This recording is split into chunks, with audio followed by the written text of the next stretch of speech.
मुंबईत मे महिन्यामध्ये 295 मिलीमीटर पाऊस, 107 वर्षांचा रेकॉर्ड मोडला। सकाळपासून झालेल्या पावसानं दादर, वांद्रे, सायन, भायखळा, अंधेरी आणि उपनगरामधील रस्ते पाण्याखाली, वाहन चालकांची मोठी कसरत।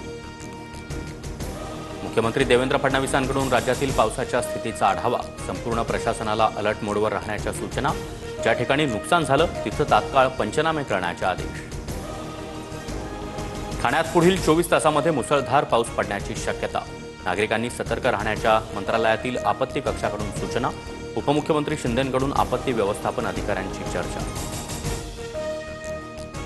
पहिल्याच पावसामध्ये मुंबई मेट्रोच्या ॲक्वा लाईनची दयनीय अवस्था, वरळीच्या भुयारी मेट्रो स्थानकामध्ये पाणी साचलं, पायऱ्या, एस्केलेटरवर पाणी आणि चिखल साचल्यानं प्रवाशांचे हाल। भाजपा आणि मिंधेंच्या टोळीकडून 3 वर्ष मुंबई महापालिकेची फक्त लूट, एका पावसामध्ये भ्रष्टाचार उघड पडला, भुयारी मेट्रो मार्गातील पाण्यावरून उद्धव ठाकरे यांचा हल्लाबोल। मेट्रो स्थानकाच्या संरक्षक भिंतीचं काम अपूर्ण असल्यानं पाणी शिरलं, काम लवकरच पूर्ण करणार, वरळी मेट्रो स्थानकाच्या दयनीय स्थितीनंतर उपमुख्यमंत्री शिंदेंची प्रतिक्रिया। पुण्यात अंगावर झाड पडून एकाचा मृत्यू, कर्वेनगरमधील अलंकार पोलीस चौकीजवळील झाड कोसळलं, राहुल जोशी असं मृत व्यक्तीचं नाव। राज्यात पुढील 3 दिवस मुसळधार पावसाचा इशारा, ठाणे, मुंबई, रायगड, रत्नागिरी, पुणे, साताऱ्याला रेड अलर्ट, तर सिंधुदुर्ग, अहिल्यानगर, कोल्हापूर, सांगली, सोलापूर, बीड, लातूर, धाराशिवला ऑरेंज अलर्ट जारी।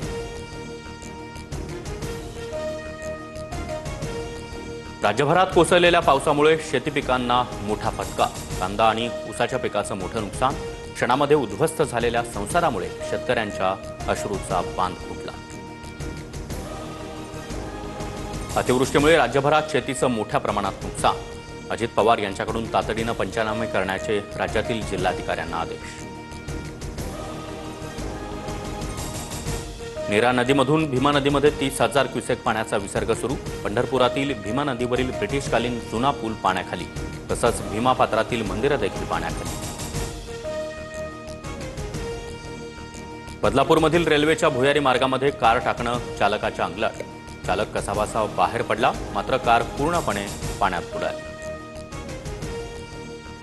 खारघरमधील पांडवकडा धबधब्यावर अडकलेल्या 5ही विद्यार्थ्यांना वाचवण्यात यश, अग्निशमन दलानं विद्यार्थ्यांना सुखरूप बाहेर काढलं।